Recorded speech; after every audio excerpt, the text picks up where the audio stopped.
pwede mabuhat sa Ginoo nga pabatyagon ka sa kalipay. Kaya tuman nga kalipay mga igsoon naarag yun sa presensya sa Ginoo. Welcome to my channel, Born to Praise TV. We are created to praise and worship God. Pagkatahong. So meaning, di ba, natay mulantaw ta mga igsoon sa usa ka dapit, mingon mo yang edit ta tungod kay di ta ganahan. Right? Na ay mga uban na materialistic kayo mga igsoon, mo focus sa physical na aspektos kinabuhi, pero wala sila maglantaw kung unsay gidil sa Ginoo sa ilang kinabuhi. Ug mao niya nakaparat sa kalibutan mga igsoon, munang ang tao corrupted ang ilang mga hunahuna tungod kay naglantaw sila sa ilahang mga nakita. Tungod kay ikaw pinasaylo naman sa Ginoo, tungod kay ikaw nakadawat naman sa gugma o sa grasya sa Ginoo, then let us always mubabad ta sa presensya sa Ginoo. Aron maulian ta, aron nga dunay corruption mga igsoon sa atong mga pangunahuna, ma-diverted siya into purity. Atong pagpakan si Lord mga igsoon. No?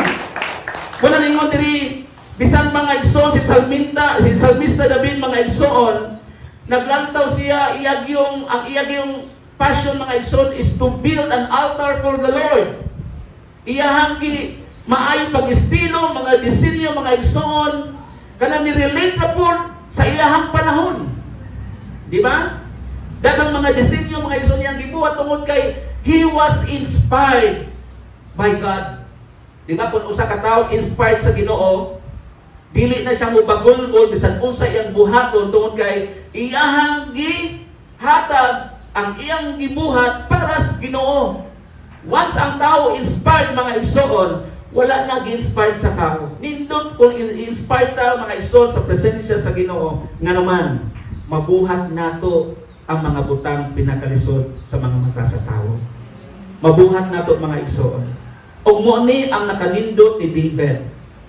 Wala siya gi-inspired mga igsoon sa mga huna-huna sa tao, sa mga pulong sa tao. Pag-asa siya nagkuha kusog.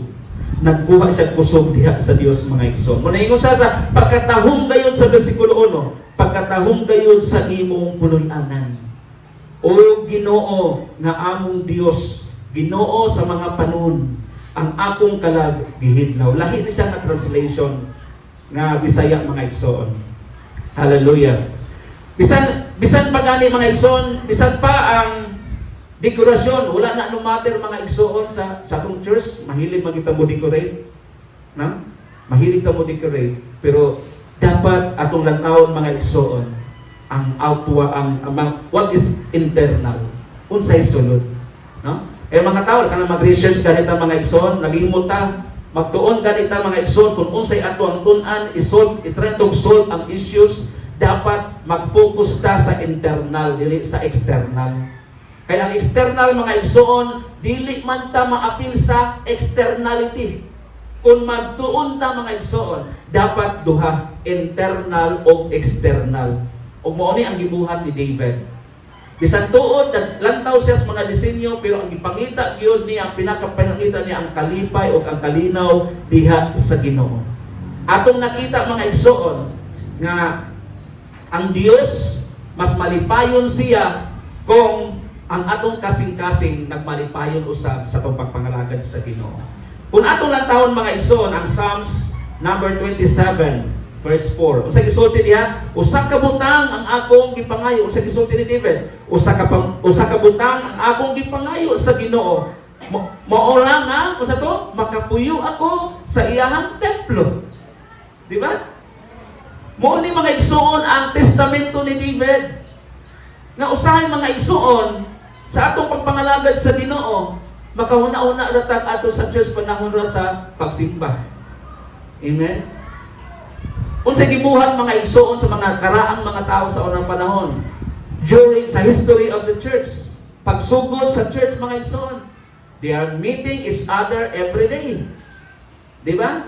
Bag-o pa kaayo, nagkalayo pang ilahang mga kasing-kasing mga igsoon sa pagpangalagad sa Ginoo when the Pentecost mga igsoon arrived. Panahon sa Pentecost, o sa ilang gibuhat, every day sila nag-meet sa iyo pagkasbuntag. Nagunsa man sila dito. Nag-praise sila, nag-prayer sila mga igsoon. They are doing that. Tungod kay ang ilang kasing-kasing nagmaya, giuhaw, kanunay sa presensya sa Ginoo. Because when we gather there in that place, the promise of God is there. Na? Ang saan sa Ginoo naa dihang dapita mga igsoon. Munang ingon si David nga usa ka butang ang akong gipangayo sa Ginoo. Kita, ikaw o ako, pangutan-an imong kaugalingon, unsa man gyud ang imong ginapangayo sa Ginoo. Nga dunay mga panahon nga mutalaw ta, dunay mga panahon nga di ta makahuna-una pagduol sa Ginoo. Dunay mga panahon nga mupalta ta sa pag-alagad sa Ginoo. Dunay mga panahon nga di ta muduol sa presensya sa Ginoo. Unsa man hinungdan? Parehas ba ni David ang ato ang pangandoy nga pangandoy nato nga mahipalag nato si Lord every moment sa atong makinabuhi, bisan na ata sa atong panimalay, bisan na ata sa atong trabaho, ato abang gipangandoy ang Ginoo mga igsoon. Sa atong panahon karon, may problema tag sa wala. Let us always desire. Pangandoyo na to kanunay mga igsoon ang presensya sa Ginoo. Because mauni ang pinaka-highlight sa atong pagpangalagad sa Dios. Gibag-o ta sa Ginoo dili lamang sa pagtagbaw sa atong kaugalingong kagustuhan. Apan gibag-o ta sa Dios. Gimugna ta sa Ginoo aron mapuslan sa iyang kingharian. Palakpakan nato si Lord mga igsoon. Hallelujah. Mao ni ang tumong sa Ginoo nga gihimo niya ang tao sama siyang dagway. Dili ganahan si Lord nga maulawan. Ha? Di ganahan si Lord nga maulawan. Kay kung gamito niya ang tao, makahatag kaniya himaya. Amen? Hallelujah. Di ta magsalit. Abi kay, mo-graduate na ta sa 4 ka tuig nga kurso. At di nagawas nun ako, di na ako kabasa Bible. Amen? Mo gini ako sa una mga igsoon. Yes! Graduate na ko! Di na ko ka-morning devotion! Di na ko mapukaw ni Reverend Lee! Kaya na naman, sa PTC, alas 4 manuktok na, may gani ni silang batch, si Reverend Lee, dili mangunay o pamukaw. Pero sa una, sa abang panahon, manuktok, di na bag yun, basta-basta panuktok, hinay, tanaw na bag yun, parang yun ka makamata. Iyon ang training na mo sa unang panahon. Amen. Apan, salamat sa Ginoo sa paggamit sa Dios ni sa kinabuhi ni Reverend Lee. Gibuild up niya ang among kinabuhi. Karon may sama kami ni David nga mangandoy sa presensya sa Ginoo. Pagkanindot mga igsoon. Nindot. Ngunit nang maato pa Bible school, unya mo impress og 4 ka tuig. Mga igsoon, dili na. Ngunit na. Pero ang gusto sa Ginoo nga doon na ba'y imo bang i-impress kanunay si Lord ba? Kanang imo nga heart talk, no? Heart talk yun nga magka-communicate ka sa Ginoo. Muna na ito quiet time. Because ang atong pagsimba is not enough. Para nako, di yun enough. No? Dili enough mga igsoon. Kining word nagkadiring. Na usay mga panahon mga igsoon, orasan mo ta. Oras. Di ba? Muana pa ta dayon. Munang na mo nabutang yung mga relos daplin mga igsoon. Kay kabalo ko ka na inyong mga mata mo. Ato dito.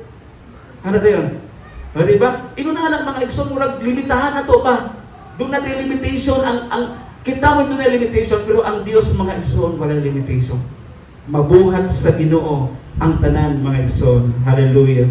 O sa gingon sa Salmo 16 verse 11, sa imong atubangan adunay kahugnan sa kalipay. Pwede ba natong basahon na ba diyan, no? Na? Wala.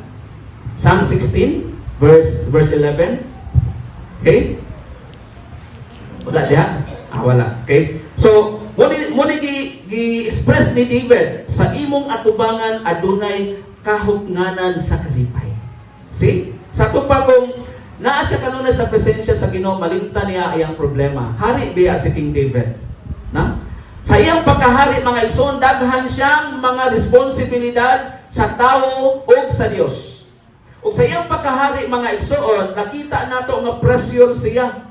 Mga yangongo sa mga katawhan, mga igsoon, sa iyang under sa iyang pagkahari, mubumirang sa iyaha. Apan wala siya lain nga dalampanan ang Dios lang. Muna sa imong atubangan, adunay kahugnanan sa kalipay. Meaning to say, mabati niya ang kalipay sa dihang duol siya sa Ginoo, sa balaang dapit, ug asa siya ni masampit niya sa si Lord. Kaya nga naman, God is omnipresent.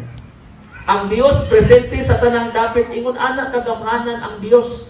Nagsimba ta diri, doon na po nagsimba dito sa Pikas Kali, doon na po nagsimba sa laing dapit, doon na nagsimba sa tibuok kalibutan, pero kaya sa Dios nga timanon ang tanan. Kaya sa Dios nga pabatyagon sa iyang presensya, nga naman tungod kay gamhanan ang Dios o presente siya sa tanang dapit.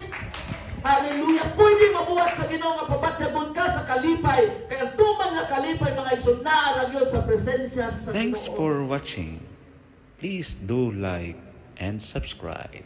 Thank you.